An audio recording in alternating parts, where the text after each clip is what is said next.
మత్తయి సువార్త 16వ అధ్యాయం 13వ వచనంలో 16, 13 యేసు ఫిలిప్పుదైన కైసరియా ప్రాంతములకు వచ్చి మనుష్య కుమారుడు ఎవడని జనులు చెప్పుకొనుచున్నారని తన శిష్యులను అడుగగా. ఇప్పుడు క్వశ్చన్ ఎవరు కలుగుతుంది? ఇప్పుడు ఎవరు అడుగుతారు క్వశ్చన్? ఆయనతో పాటు ఉన్నటువంటి శిష్యులతో అడుగుతా ఉన్నాడు.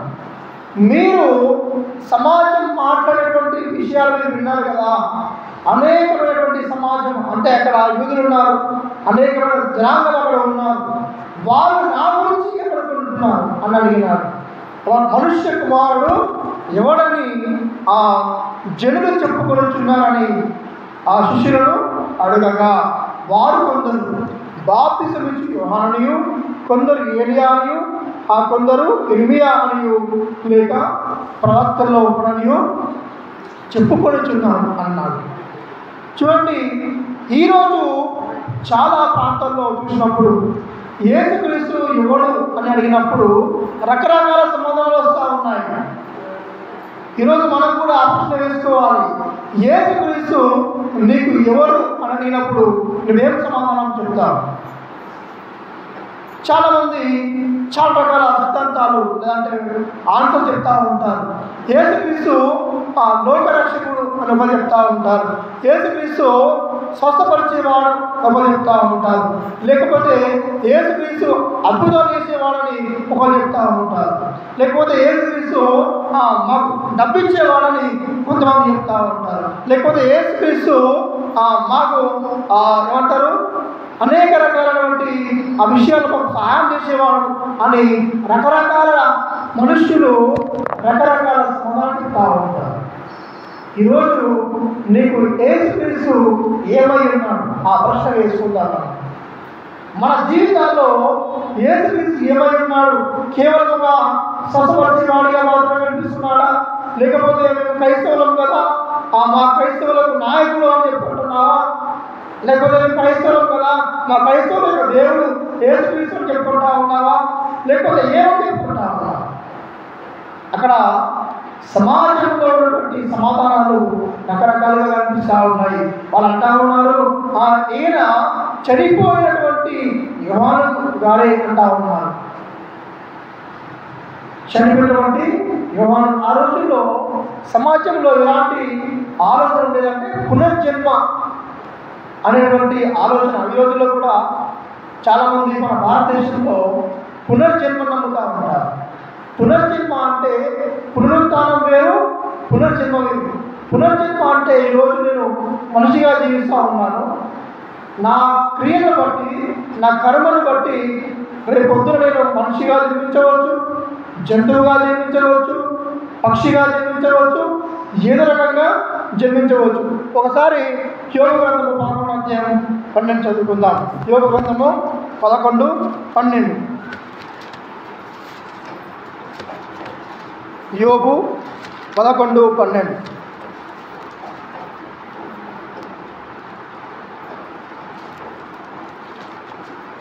అయితే అడవి గాడిద పిల్ల నరుడై పుట్టిన వాడిగాను వివేకుడుగాను. చూడండి, అయితే అడవి గాడిద పిల్ల నరుడై పుట్టిన నాటికి కానీ బుద్ధిహీనుడు వివేకి కాడు. అడవి గాడిద పిల్ల అంట మనిషిగా పుడతాడా? అంటే ఇలాంటి ఆలోచన మనుషుల్లో ఉంది, ఇలాంటి ఆలోచన మనుషుల్లో ఉంది. ఈరోజు కూడా భారతదేశంలో చాలామంది అంటే 100కి 80% మంది నమ్మేది ఇదే సిద్ధాంతాన్ని.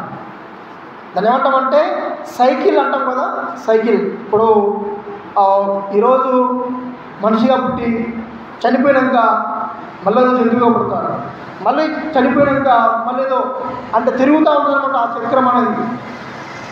అది మనిషికి మనం ఏం చెప్తామంటే చనిపోయిన తర్వాత మనకు పరలోకం ఉంది అదే అని చెప్తూ ఉంటాం. కానీ చాలామంది నమ్మేటువంటి సిద్ధాంతం ఏంటంటే పునర్జన్మ. పునర్జన్మ అంటే మళ్ళీ పుడతాం.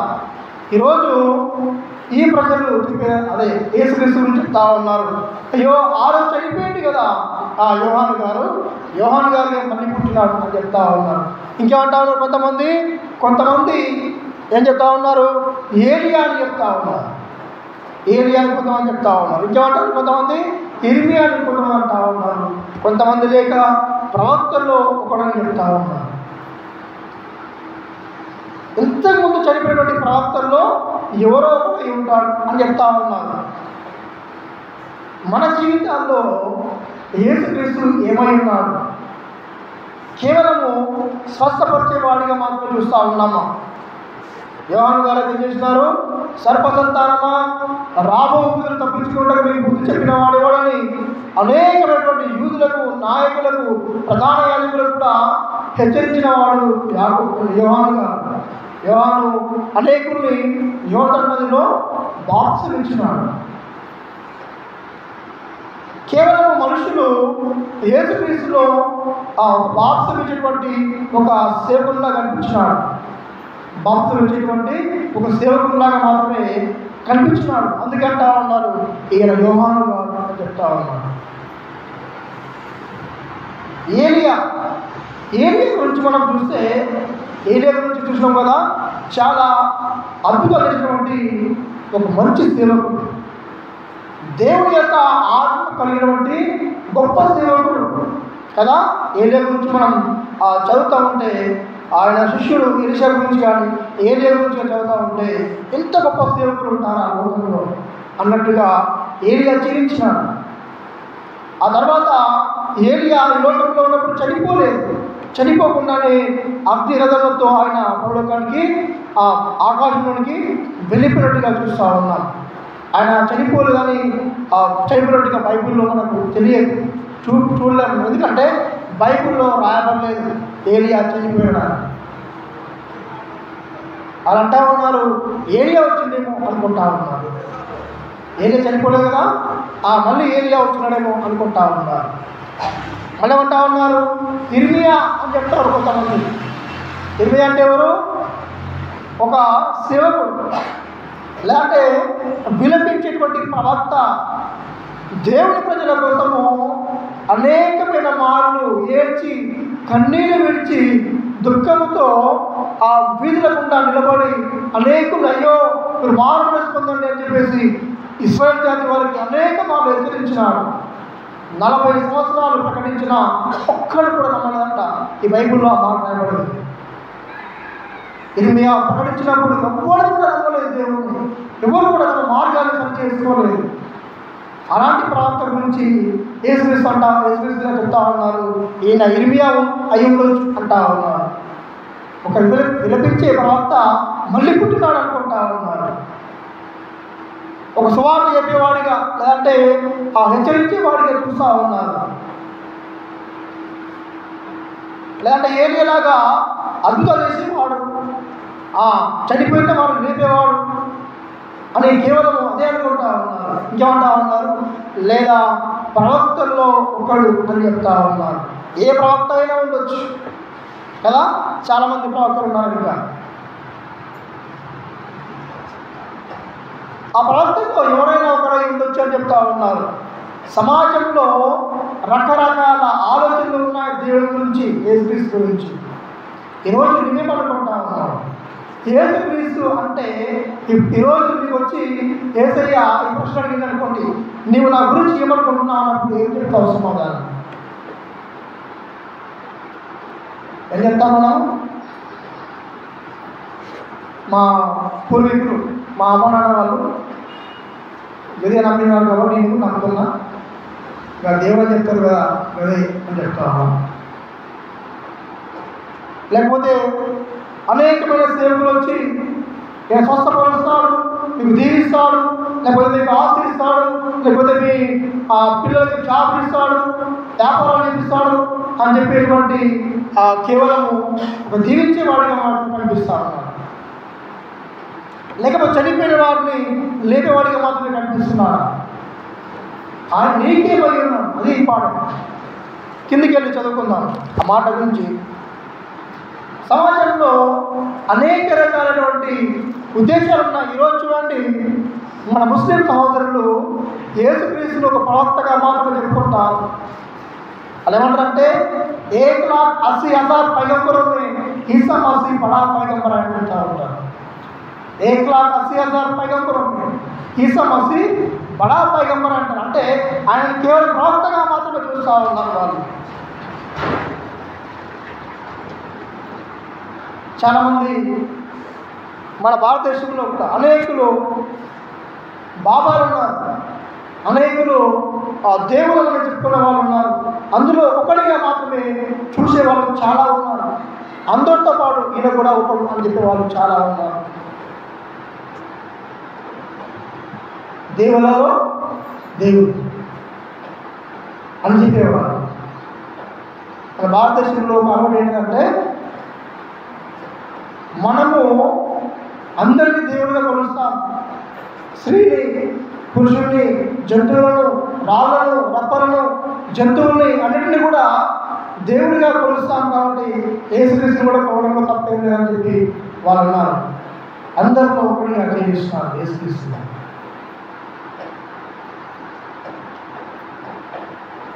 ఈరోజు యేసుక్రీస్తు నీకు ఏమై ఉన్నారు అది చాలా ఇంపార్టెంట్. మన జీవితాల్లో కేవలం మన ఇంట్లో ఒక ఫోటో పెట్టుకున్నామా మా దేవుడు అని చెప్పుకోవడానికి, లేకపోతే మన ఇంట్లో బైబిల్ పెట్టుకున్నామా, మేము యేసుక్రీస్తు నమ్ముకున్నామండి, మేము బైబిల్ చదువుకుంటాం, లేదంటే మేము చర్చికి వెళ్తాం అని చెప్పుకోవడానికి మాత్రమే వస్తున్నామా? యేసుక్రీస్తు ఏమై ఉన్నారు అది ఇంపార్టెంట్. కిందికి వెళ్తే ఒక మాటని ఆయన ఏమన్నాడు, అందుకే ఆయన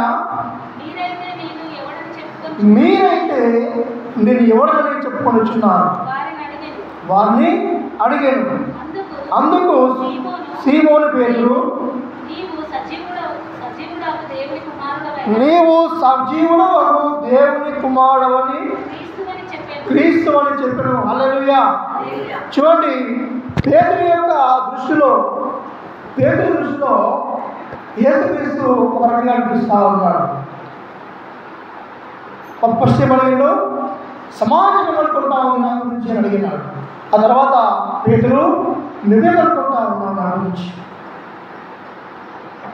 ఎన్ని రోజులతో ఉన్నావు కదా, ఎన్ని రోజులతో తిరిగినావు కదా, నా మాటలు విన్నావు, లేకపోతే నాతో పాటు అద్భుతాలు చూసినావు, అన్నీ చూసినావు కదా, నువ్వేమనుకుంటున్నావు అని అడిగినప్పుడు పేతురు యొక్క సమాధానం, పేతురు నీవు సజీవుడవు దేవుని కుమారుడైన క్రీస్తు అని చెప్పాడు. క్రీస్తు అనే శబ్దానికి అభిషక్తుడు అని అర్థం, అంటే దేవుడు అని అర్థం. ఈరోజు పేతురులాగా మనల్ని కూడా అడిగితే మన ఏం చెప్తాం? యేసుక్రీస్తు దేవుడు అని స్పష్టంగా పేతురు చెప్తా ఉన్నాడు. ఆ పేతురు గురించి మళ్ళీ చెప్తూ, పేతురు నీవు పేతురువు ఈ బండ మీద నా సంఘమును కట్టుదును అని చెప్పినాడు. ఎందుకంటే పేతురులో ఉన్నటువంటి విశ్వాసం చూడండి, ఏమంటా ఉన్నాడు, ప్రభువా నీవు దేవుడు, నీవు సజీవుడవు దేవుని కుమారుడవు అంటా ఉన్నాడు. నువ్వు దేవుడవయ్యా అని చెప్తా ఉన్నాడు. నువ్వు దేవుడవని ఆయన చెప్తా ఉన్నాడు. పేతురు యొక్క ఉద్దేశం, పేతురు యొక్క ఆలోచన ఆ విధంగా ఉంది. ఈరోజు నీ ఆలోచన, నీ యొక్క పద్ధతి ఎలా ఉంది? నువ్వు ఎలా అనుకుంటున్నావు యేసుక్రీస్తును? ఇంకేమంటా ఉన్నాడు, మరియు 18వ వచనం, మరియు నువ్వు పేతురువు ఈ బండ మీద నా సంఘమును కట్టుదును, నేను నీతో చెప్పుచున్నాను, పరలోక రాజ్యం యొక్క తాళము చెవులు నీకు ఇచ్చెదను. నీవు భూలోకమందు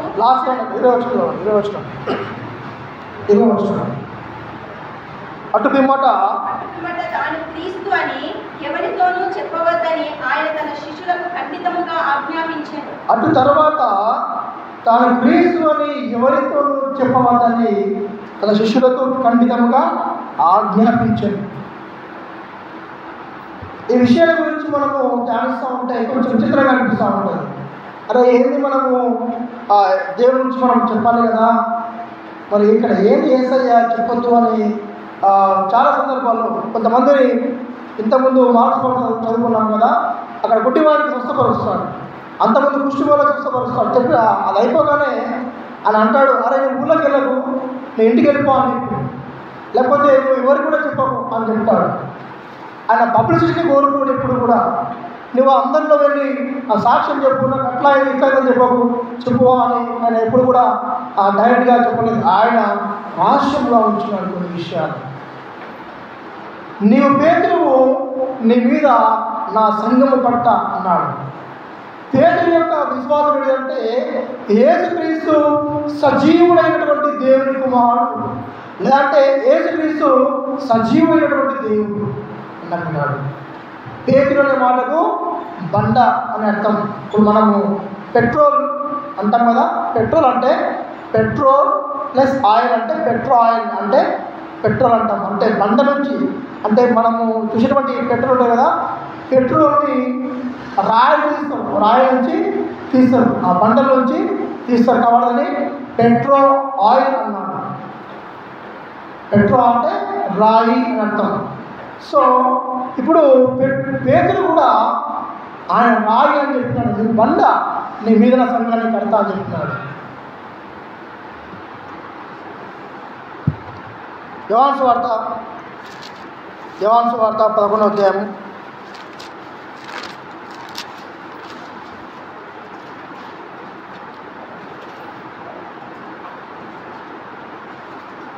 27వ వచనం.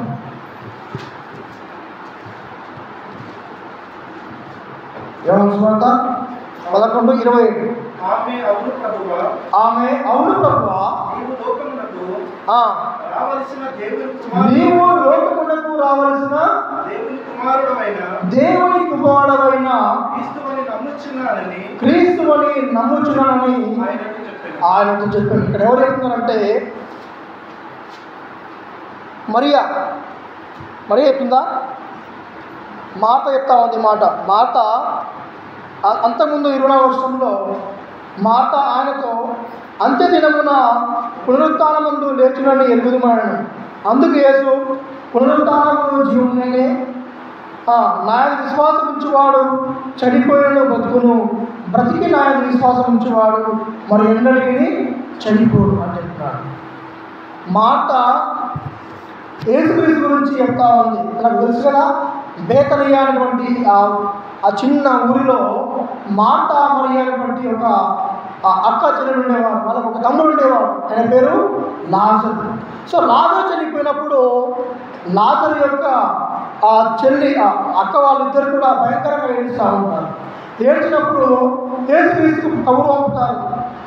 లాజరు చనిపోయిన తర్వాత 3-4 రోజుల తర్వాత ఆయన సమాధికి వస్తాడు. వాళ్ళు అంటారు, అయ్యో ప్రభువా, నీ ఉంటే నాకు తమ్ముడు చనిపోకుండే అని అంటే ఆయన అంటాడు, ఆయన చనిపోయినది ఆ దేవుని యొక్క మహిమను చూడడానికి మాత్రమే అని చెప్తున్నాడు. దేవుని యొక్క కార్యములో ఆయన యందు నెరవేరాల్సి ఉంది కాబట్టి చనిపోయాడని చెప్పినాడు. ఆ తర్వాత యేసుక్రీస్తు ఆ మాటతో అంటాడు. మార్తతో అన్నప్పుడు మాట అన్నది, ప్రభువా నీవు ఈ మాట నమ్ముచున్నావా అని ఆమెను అడిగాను. ఆమె అవును ప్రభువా, నీవు లోకమునకు రావాల్సిన దేవుని కుమారుడైన క్రీస్తు అని నమ్ముచున్నాను అన్నది. ఎవరు? మార్త. లోకమునకు రావాల్సిన దేవుని కుమారుడైనటువంటి క్రీస్తు. ఇది చాలా కొన్ని విషయాలు అర్థం కావు. అరే దేవుడు అంటారు, మన దేవుని కొడుకు అని చెప్తా ఉంటారు. ఇవన్నీ కూడా అర్థం కావాలని మనకు కొంచెం సంగీతంలో పడేటువంటి అవకాశాలు ఉంటాయి. కానీ మన దేవుడు తండ్రి, కుమార, పరిశుద్ధాత్మ దేవుడై ఉన్నాడు. ఇది ఒక థియరాజీ, దాన్ని చెప్పాలంటే చాలా టైం పడుతుంది. తండ్రి, కుమారుడు, పరిశుద్ధాత్మ దేవుడు, ఒకే దేవుడు 3 వ్యక్తులుగా ఉన్నాడు. ఒకే దేవుడు 3 వ్యక్తులుగా ఉన్నాడు. ఆయన మన దేవుడు. అందుకే మార్త ఉంటుంది, నీవు దేవుని కుమారుడైనటువంటి క్రీస్తువు అంటా ఉంది. అక్కడ ఏమన్నాడు పేతురు? నువ్వు దేవుని కుమారుడైన సజీవుడమైన దేవుని కుమారుడైన క్రీస్తువు అని చెప్పినాడు. ఇక్కడ మార్త అదే చెప్తా ఉంది. మార్త కూడా యేసుక్రీస్తులో సజీవుడైనటువంటి దేవుని కుమారుని చూసింది. సజీవుడైన దేవుని కుమారుని మార్త చూసినట్టుగా చూస్తూ ఉన్నాం. ఇక్కడ చివరికి ఒక మాట ముగిస్తాను నేను. నిత్య జీవితంలో మానవులుగా మనం కూడా చాటగలగాన్ని ఇస్తూ ఉంటాం. ఈరోజు మనం ఎందుకు తెలుసుకుంటున్నామా అంటే మా నాన్నవారు వెళ్ళేవారు కాబట్టి మేము కూడా వెళ్తూ ఉన్నాం. లేదంటే మేము ఒక క్రైస్తవులు కాబట్టి మేము తెలుసుకెళ్తా ఉన్నాం. ఇలా చెప్పే వాళ్ళు చాలా ఉంటారు. నేను కొంతమందికి రక్షణ గురించి అడుగుతా ఉన్నప్పుడు వాళ్ళు రకరకాల సమాధానం చెప్తా ఉన్నారు. అరే ఎప్పటి నుంచి తెలుసుకెళ్తా ఉన్నాం రక్షణ గురించి ఎందుకు, ఆ బ్యాప్టిజం అవసరం లేదు అని కొంతమంది అంటూ ఉంటారు. మా తాత కూడా పాస్టరే, మా నాన్న పాస్టరే, ఇప్పుడు మీరు కూడా పాస్టరేగా నాకు ఎందుకు వెళ్ళి చెప్తా ఉంటారు కొంతమంది.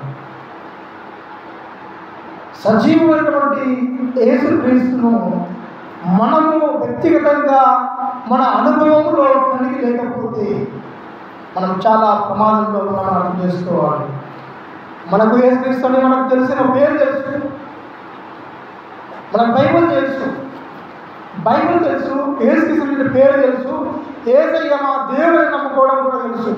కానీ యేసుక్రీస్తు పేతులాగా మార్తలాగా నీ వ్యక్తిగత అనుభవంలో నీకు అభిషేక్తుడు కాకపోతే, నీ వ్యక్తిగత అనుభవంలో ఆయనకు క్రీస్తు కాకపోతే మేము చాలా ప్రమాదంలో ఉన్నాం.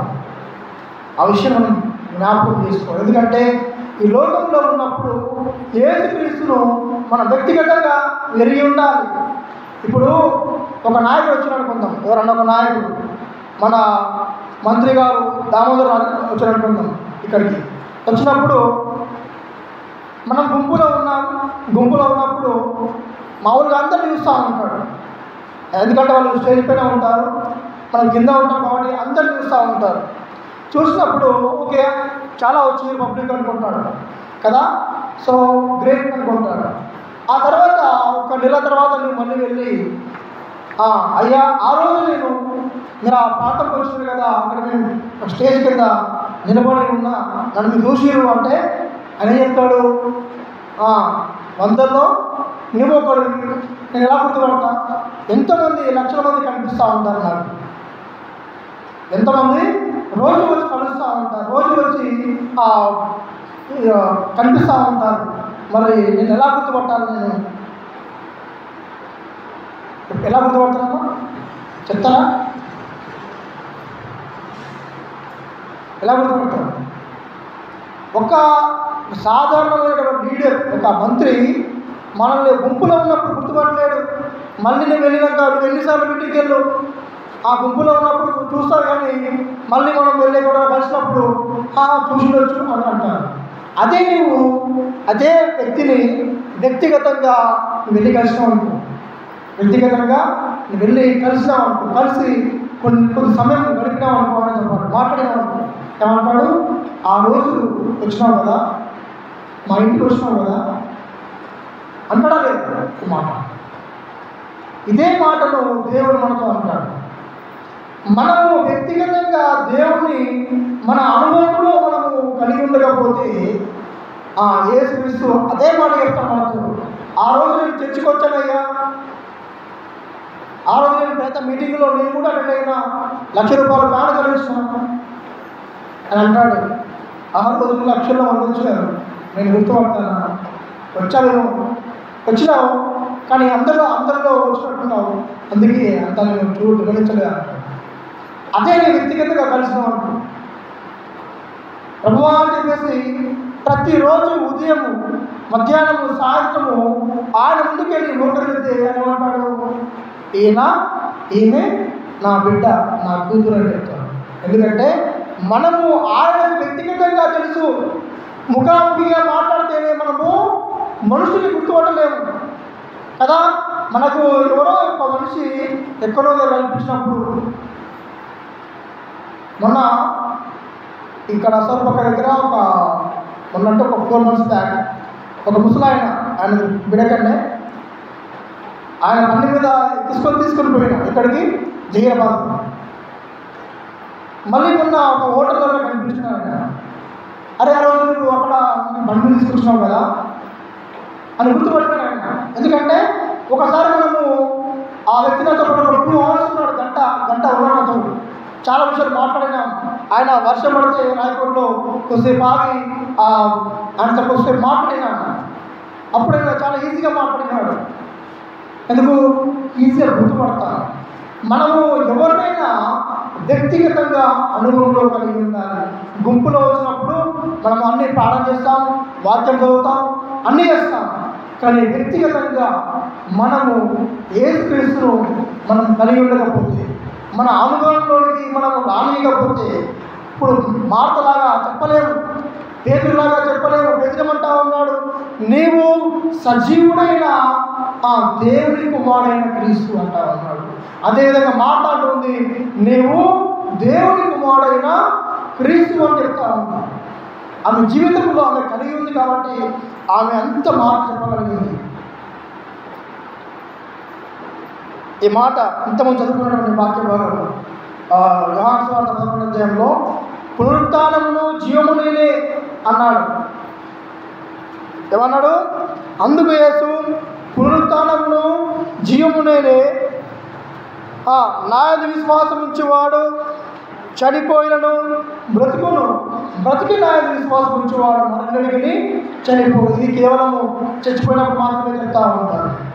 అది మనము ఈ మాట నమ్మాలి.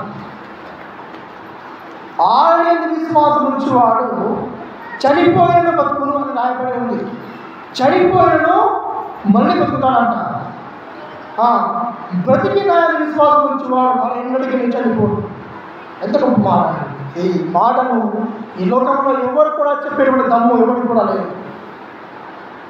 చాలామంది నేను దేవుని చెప్పుకున్న వాళ్ళు అనేకులు ఉన్నారు. ఇంత మాటను బ్రతికి నా యందు విశ్వాసం ఉంచేవాడు, లేదంటే చనిపోయిన బతుకులు అని చెప్తా ఉన్నాడు. చచ్చిపోయి బతుకుతాడు నా విశ్వాసం ఉంచేవాడు. ఈరోజు పేతురుకు ఆ అనుభవం ఉంది, మాట కూడా ఆ అనుభవం ఉంది. నీకు అనుభవం ఉందా? యేసుక్రీస్తును నీ యొక్క సంరక్షకుడిగా, నీ యొక్క దేవుడిగా అంగీకరించినావా? నీ జీవితంలో యేసుక్రీస్తు రక్షకుడిగా, దేవుడిగా, లేదంటే నీ యొక్క ప్రభువుగా లేకపోతే, చాలామంది రక్షకుడిగా అంగీకరిస్తారు కానీ ప్రభువుగా అంగీకరించారు. ప్రభు అంటే ఎవరు? మనల్ని పరిపాలించేవాడు. ప్రభు అంటే మన రాజు. ప్రభువుగా అంగీకరించారు చాలామంది. దేవుడు మా దేవుడు యేసుక్రీస్తు చెప్తా ఉంటారు. కానీ ఆయన యొక్క ప్రభుత్వానికి, ఆయన యొక్క పెత్తనానికి ఒప్పుకోరు. అయ్యో ఆయన నమ్ముకుంటే అది చేయదు అంటాడు, ఆయన నమ్ముకుంటే ఈ ఆచారం చేయదు, ఆయన నమ్ముకుంటే పెళ్లిలో ఇవి చేయదు, ఇది చేయదు అని చెప్పేసి చాలా విషయాలు యేసుక్రీస్తు యొక్క ప్రభుత్వానికి అంగీకరించాం. మనం చాలా సులువుగా తప్పించుకొని పోతూ ఉంటాము. ఈరోజు నీ జీవితంలో యేసుక్రీస్తు ఏమై ఉన్నాడు? రక్షకుడిగా మాత్రమే ఉన్నాడా? దేవుడిగా మాత్రమే ఉన్నాడా? ప్రభువుగా లేడా? రక్షకుడిగా ఉండాలి, దేవుడిగా ఉండాలి, ప్రభువుగా ఉండాలి. ఒకవేళ మన జీవితంలో పేతురు లాంటి ఆ విశ్వాసం, పేతురు లాంటి ఆ యొక్క అనుభవం మనకు లేకపోతే, మాట లాంటి విశ్వాసము, మాట లాంటి అనుభవం మనకు లేకపోతే, మనల్ని మనం ప్రశ్న వేసుకోవాలి. నేను దేవుడి బిడ్డనా కాదా? చాలా ఎక్కువ ఆ వ్యక్తి లేకపోతే ఆ ఊళ్ళో భజన జరగదండి, ఆ వ్యక్తి లేకపోతే ఆ ఊళ్ళో పాటలు పాడకండి, ఆ వ్యక్తి లేకపోతే ఆయన వాక్యమే చెప్పడండి. చాలా చెప్తా ఉంటారు మనుషుల గురించి. కానీ మన జీవితంలో యేసుక్రీస్తు ఎలాంటి వాడని ఉన్నాడు? మన అనుభవంలో యేసుక్రీస్తు క్రీస్తుగా లేకపోతే, అభిషేక్తుడుగా లేకపోతే, యేసుక్రీస్తును మన జీవితంలో ప్రభువుగా, రక్షకుడిగా, దేవుడిగా కలిగి ఉండకపోతే మనల్ని మనం ప్రశ్న వేసుకోవాలి. నేను ఏమై ఉన్నాను? యేసుక్రీస్తు అంటా ఉన్నాడు, పేతురు వాళ్ళేమంటున్నారు, నువ్వేమంటా ఉన్నావు? సమాజంలో రకరకాలుగా చెప్తా ఉన్న సమాధానం. 4 రకాలు చెప్పినారు. కొంతమంది యోహాను చెప్పినారు, కొంతమంది ఏలియా అని చెప్పినారు, కొంతమంది ఇర్మియా అని చెప్పినారు, కొంతమంది ఏమో అనేక ప్రవక్తలు ఒకడై ఉండొచ్చు అన్నారు. కానీ పేతురు అన్నాడు, ప్రభువా నేను నా దేవుడు అవుతున్నాను, ప్రభువా నేను నా రక్షకుడు అని చెప్పినాడు, నువ్వు నా అభిషేకుడు అని చెప్పినాడు. మార్త కూడా అదే చెప్తా ఉంది, ప్రభువు నా దేవుడు, నా రక్షకుడు. యేసుక్రీస్తును మన వ్యక్తిగత అనుభవంలో కలిగి ఉండాలి, కుటుంబాలుగా కాదు. కుటుంబాలుగా తర్వాత, ఎందుకంటే వ్యక్తిగతంగా నీవుగా అనుభవంలోకి రావాలి, నీవు విశ్వసించాలి. ఆ అనుభవంలోకి వస్తే కానీ మనకు గ్యారంటీ లేదు. ఏం గ్యారంటీ లేదు? అక్కడికి పోవడానికి. పరిశుద్ధాత్మ అనేటువంటి సంచకరువు నీలోనికి రాడు. ఎందుకు రాడు? మనకు ఆ గ్యారంటీ ఉండే కదా. మనకు గ్యారంటీ కావాలంటే మనము అనుభవంలోనికి రావాలి, యేసుక్రీస్తును రక్షకుడిగా, దేవుడిగా, ప్రభువుగా అంగీకరించాలి. ఈ రోజుల్లో చాలా సంఘాల్లో ఏమైనా అలవాటైందంటే తీసుకెళ్తా ఉన్నారు, నీళ్ళ ముంచేస్తూ ఉన్నారు. అది చాలా భయంకరమైన పాపం. ఇది తప్పుగా మీకు అనిపించవచ్చు, కానీ భయంకరమైన పాపం. వాడికి ఏం తెలియదు. మా ప్రాంతంలో అయితే వాడు తాగుతున్నాడు సార్, కొంచెం మనకి తీసుకుపోయి నీళ్ళ గురించి. వాడు తాగుడు పని చేయాలంటే ఏం చేయాలి? ఈ బాక్స్ ఇవ్వాలంటారు. సార్ వాడు కొంచెం బాగా అల్లరి చేసుకోండి సార్, కొంచెం అవారం చేసుకోండి సార్, కొంచెం వాక్యం చెప్పి మన నీళ్ళ గురించి తీసుకుపోయేలా చెప్తారు. ఆచార సంబంధమైనటువంటి కార్యాల గురించి భయంకరమైనటువంటి కఠినమైన తీర్పు ఉంటుంది.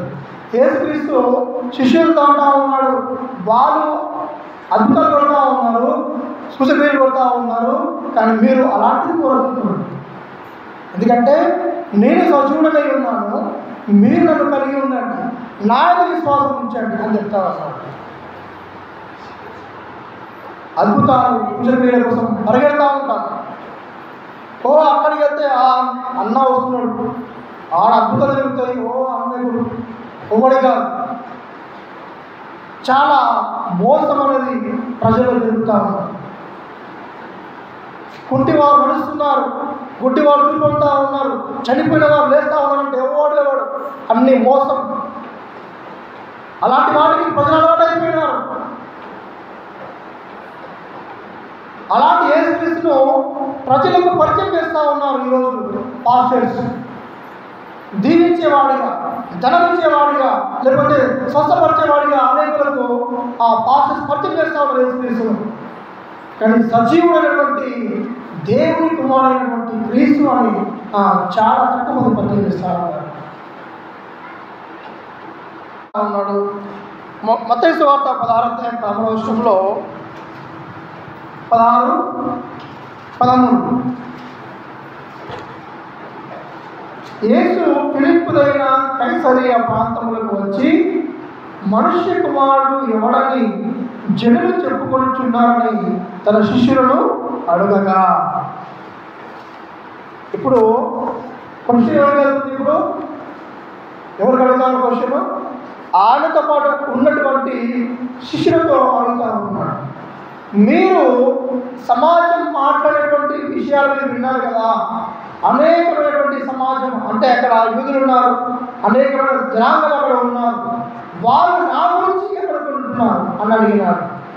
మనుష్య కుమారుడు ఎవడని ఆ జనులు చెప్పుకొనుచున్నారని ఆ శిష్యులను అడగగా, వారు కొందరు బాప్తిసమిచ్చు యోహానునియు, కొందరు ఏలియానియు, కొందరు ఇర్మియా అనియు లేక ప్రవక్తల్లో ఒకడనియు చెప్పుకొనుచున్నాను అన్నాడు. చూడండి, ఈరోజు చాలా ప్రాంతాల్లో చూసినప్పుడు యేసుక్రీస్తు ఎవడు అని అడిగినప్పుడు రకరకాల సమాధానాలు వస్తూ ఉన్నాయి. ఈరోజు మనం కూడా ఆలోచన వేసుకోవాలి, యేసుక్రీస్తు నీకు ఎవరు అని అడిగినప్పుడు నువ్వేం సమాధానం చెప్తావు? చాలామంది చాలా రకాల సిద్ధాంతాలు లేదంటే ఆన్సర్ చెప్తూ ఉంటారు. యేసుక్రీస్తు లోకరక్షకుడు అని ఒకరు చెప్తూ ఉంటారు, యేసుక్రీస్తు స్వస్థపరిచేవాడు ఒకరు చెప్తూ ఉంటారు, లేకపోతే యేసుక్రీస్తు అద్భుతాలు చేసేవాడని ఒకరు చెప్తూ ఉంటారు. లేకపోతే యేసుక్రీస్తు మాకు డబ్బిచ్చేవాడని కొంతమంది చెప్తా ఉంటారు. లేకపోతే యేసుక్రీస్తు మాకు ఏమంటారు అనేక రకాలైనటువంటి ఆ విషయాలు మాకు సహాయం చేసేవాడు అని రకరకాల మనుష్యులు రకరకాల సమాధానం చెప్తా ఉంటారు. ఈరోజు నీకు యేసుక్రీస్తు ఏమై ఉన్నాడు ఆ ప్రశ్న వేసుకుంటాను. మన జీవితాల్లో యేసుక్రీస్తు ఏమై ఉన్నాడు? కేవలం ఒక స్వస్థపరిచేవాడిగా మాత్రమే కనిపిస్తున్నాడా? లేకపోతే మేము క్రైస్తవులం కదా మా క్రైస్తవులకు నాయకుడు అని చెప్పుకుంటున్నావా? లేకపోతే మేము క్రైస్తవులం కదా మా క్రైస్తవులకు దేవుడు యేసుక్రీస్తు అని చెప్పుకుంటా ఉన్నావా? లేకపోతే ఏమని చెప్పుకుంటావా? అక్కడ సమాజంలో ఉన్నటువంటి సమాధానాలు రకరకాలుగా కనిపిస్తూ ఉన్నాయి. వాళ్ళు అంటా ఉన్నారు ఈయన చనిపోయినటువంటి యోహాను గారే అంటా ఉన్నారు. చనిపోయినటువంటి యోహాను. ఆ రోజుల్లో సమాజంలో ఎలాంటి ఆలోచన ఉండేదంటే పునర్జన్మ అనేటువంటి ఆలోచన. ఈ రోజుల్లో కూడా చాలామంది మన భారతదేశంలో పునర్జన్మ నమ్ముతూ ఉంటారు. పునర్జన్మ అంటే పునరుత్థానం వేరు, పునర్జన్మ వేరు. పునర్జన్మ అంటే ఈరోజు నేను మనిషిగా జీవిస్తూ ఉన్నాను, నా క్రియను బట్టి నా కర్మను బట్టి రేపు పొద్దున నేను మనిషిగా జన్మించవచ్చు, జంతువుగా జన్మించవచ్చు, పక్షిగా జన్మించవచ్చు, ఏదో రకంగా జన్మించవచ్చు. ఒకసారి యోగ గ్రంథము 11:12 చదువుకుందాం. యోగ గ్రంథము 11:12. యోబు 11:12.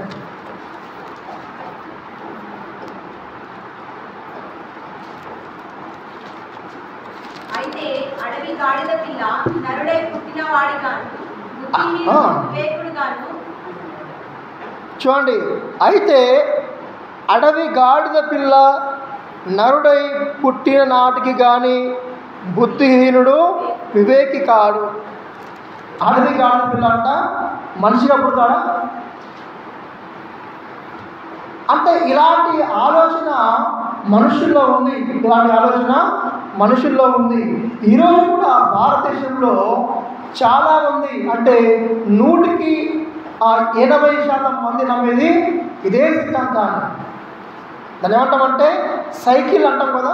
సైకిల్ ఇప్పుడు ఈరోజు మనిషిగా పుట్టి చనిపోయాక మళ్ళీ జంతువుగా పుడతారు, మళ్ళీ చనిపోయాక మళ్ళీ ఏదో అంటే తిరుగుతూ ఉంటుందన్నమాట ఆ చక్రం అనేది. అది మనిషికి మనం ఏం చెప్తామంటే చనిపోయిన తర్వాత మనకు పరలోకం ఉంది అదే అని చెప్తా ఉంటాం. కానీ చాలా